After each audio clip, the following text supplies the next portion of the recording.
Take Bengali পরিবারের আরও একটা নতুন টেক নিউজ এপিসোড নিয়ে বরাবরের মতো আমি প্রিয়তোষ আপনাদের সামনে। বছর তো শেষ হতে চললো, বছরের শেষে কার কি প্ল্যান রয়েছে অবশ্যই কমেন্ট বক্সে শেয়ার করে যাবেন, কারণ অনেকদিন আপনাদের আবার খোঁজ খবর নেওয়া হয় না। সকলে ঠিক আছেন তো, সুস্থ আছেন তো, তাহলেই হবে। যাই হোক, হোয়াটসঅ্যাপের একটা ছোট্ট আপডেট দিয়ে আজকের ভিডিও শুরু করি। হোয়াটসঅ্যাপে এখন যে স্ট্যাটাসটা আপনি দেবেন সেই স্ট্যাটাসটা সরাসরি হোয়াটসঅ্যাপ থেকে এতদিন ফেসবুক পর্যন্ত শেয়ার করা যেত, কিন্তু এখন চাইলে আপনি ইনস্টাগ্রামেও শেয়ার করতে পারবেন।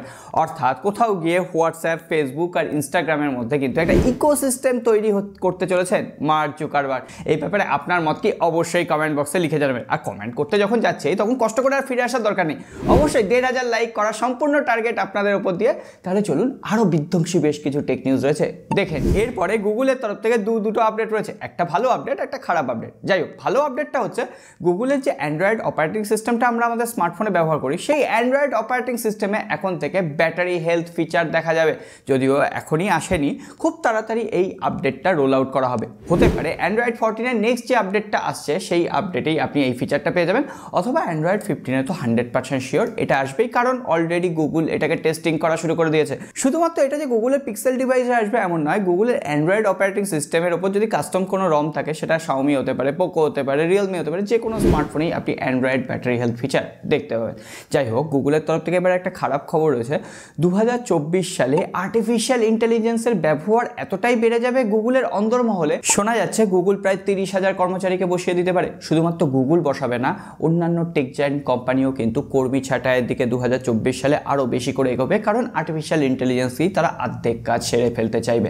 আর যখনই কর্মী নিয়োগ বন্ধ হয়ে যাবে, কর্মীচ্যুত হবেন, তখন সাধারণ মানুষ কিন্তু বড়ই প্রবলেমে পড়বেন। তো এই সময় অসময়ের জন্যই তো আমরা টাকা সঞ্চয় করি। তো আমাদের পরের পার্টটা এম স্টকের সঙ্গে কোলাবোরেশনে তৈরি হচ্ছে। তো যদি আপনার সহ্য না হয় তাহলে পরবর্তী টাইম স্ট্যাম্প এখানে রয়েছে, নিউজগুলো মিস করবেন না। আমি পার্সোনালি ইনভেস্টের জন্য এম স্টক বাই মিডিয়া অ্যাসেটকে বেছে নিয়েছি। সেটা আইপিও হতে পারে, কারেন্সি মার্কেট হতে পারে, বা মিউচুয়াল ফান্ড হতে পারে। আর এম স্টককে ভরসা করার জন্য বেশ কিছু কারণ রয়েছে। প্রথমত, আজকের দিনে দাঁড়িয়ে এম স্টকে 5 লক্ষেরও বেশি পেড ইউজার রয়েছেন। শুধুমাত্র তাই নয়, লাস্ট 1 বছর 3 লক্ষ কোটি টাকারও বেশি কিন্তু টার্নওভার রয়েছে এম স্টকের। না, এখানেই শেষ নয়, লাস্ট 3 মাসে 145 কোটি টাকারও বেশি কিন্তু ব্রোকারেজ সেভ হয়েছে এম স্টকের উপর, কারণ এম স্টকে কোনো রকম ব্রোকারেজ ফ্রি লাগে না। এছাড়াও 750 কোটিরও বেশি এমটিএফ বুক ওপেন হয়েছে। আপনি যদি অ্যাপ্লিকেশনটা দেখেন তাহলে 4 স্টার প্লাস রেটিং রয়েছে। 200 কোটি রিটেল ক্লায়েন্ট হোল্ডিং রয়েছে এই মুহূর্তে এম স্টকের। সুতরাং বুঝতেই পারছেন কতটা শক্তপোক্ত একটা ভিত রয়েছে এই মুহূর্তে এম স্টকের।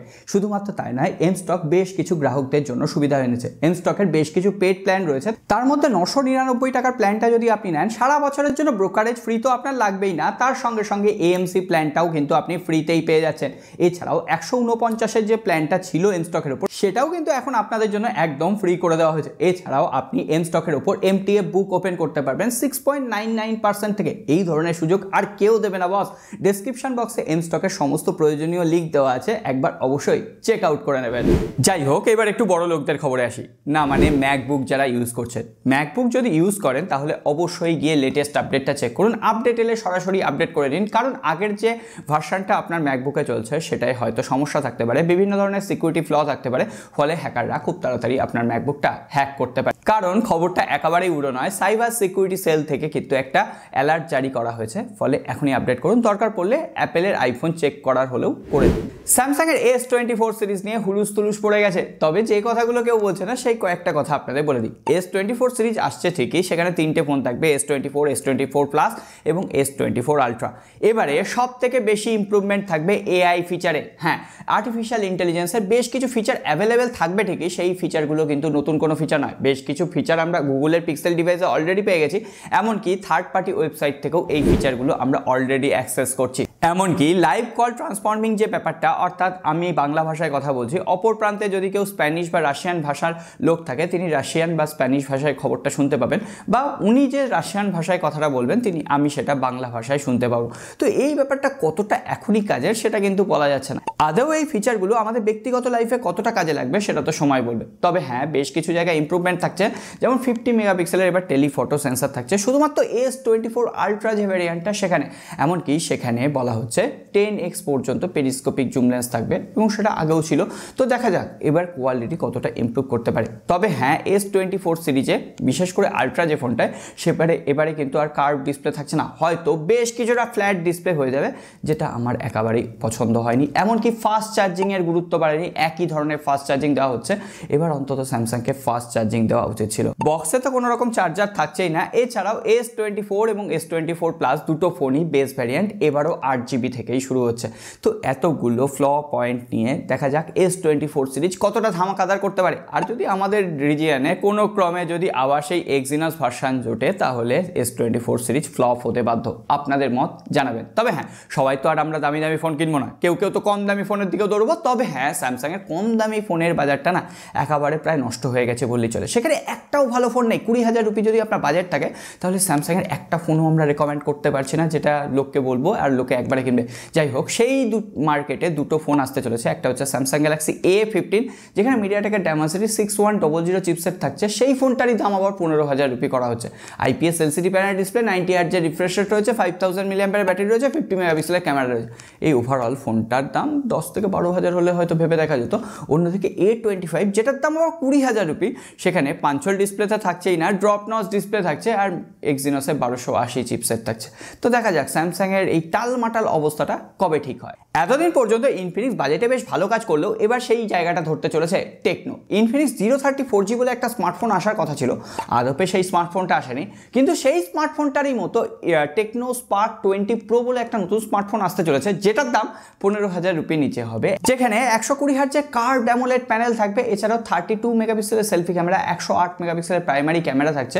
এছাড়াও 5000 mAh ব্যাটারি, 33 ওয়াটের ফাস্ট চার্জার থাকছে। তবে হ্যাঁ, প্রসেসরটা একটা 4G প্রসেসর, মিডিয়াটেকের হিলিও G99 থাকার সম্ভাবনা সব থেকে বেশি। তো এই ফোনটা 13 বা 14,000 রুপিতে নাকি টেকনো লঞ্চ করবে এবং সামনের মাসেই লঞ্চ করবে, কারণ সমস্ত মোটামুটি স্পেসিফিকেশন কনফার্ম হয়ে গেছে, এমনকি ফাস্ট লুকও কনফার্ম হয়ে গেছে। এর পাশাপাশি এই ফোনটাকে রিব্র্যান্ডেড করে হতে পারে ইনফিনিক্স 030 4G ভার্সনটাও লঞ্চ হলো। তো বাজেটে যারা ফোন কিনবেন একটু ওয়েট করে যান। আমার প্রেডিকশন বলছে 2024 সালে যে কোম্পানিটা সব থেকে বিধ্বংসী জিনিস খেলবে, আর সেটা হচ্ছে OnePlus বছরের শুরুতেই 23শে জানুয়ারি ইন্ডিয়ান মার্কেটে OnePlus 12R ফোনটা লঞ্চ করতে চলেছে, যেটা স্পেসিফিকেশন অলরেডি আপনারা মোটামুটি জেনে গেছেন। কোয়ালকম স্ন্যাপড্রাগন 8 জেনারেশন 2 চিপসেট থাকবে, 1.5K একটা কার্ভড অ্যামোলেড ডিসপ্লে থাকছে। আর স্পেসিফিকেশন নিয়ে বেশি কথা বলছি না, ফোনটা লঞ্চ হোক, তারপরে অবশ্যই রিভিউ আনার চেষ্টা করবো। কিন্তু OnePlus-এর এর সঙ্গে সঙ্গে নট সিরিজের আন্ডারে Nord 4 ফোনটাও নাকি লঞ্চ করতে চলেছে এবং সেটাও নাকি জানুয়ারির দিকেই লঞ্চ হবে। OnePlus Nord 4 Qualcomm Snapdragon 7 generation 3 চিপসেটের পাশাপাশি সেখানে 1.5K অ্যামোলেড ডিসপ্লে থাকবে। তবে সেটা আর কার্ভ প্যানেল হচ্ছে না, সেটা হয়তো ফ্ল্যাট প্যানেল হচ্ছে। এছাড়াও সেখানে 90 ওয়াটের একটা ফাস্ট চার্জিং টেকনোলজি থাকবে, 5000 mAh ব্যাটারি থাকবে। আর OnePlus Nord 2 যে ফোনটা, সেই ফোনটা বেশ কিছু ব্লাস্টের প্রবলেম ঘটেছিল দেখি, কিন্তু Nord 3 ফোনটা আদপে কিন্তু ভালো ছিল, কিন্তু এটা ওভার প্রাইস ছিল। কিন্তু এবার বলা হচ্ছে Nord 4 যে ফোনটা হবে, সেই ফোনটা কম দামে মোটামুটি 30,000 রুপির নিচেই নাকি একটা বিধ্বংসী ইনিংস খেলে দিতে পারে। তো দেখা যাক OnePlus কতটা করতে পারে।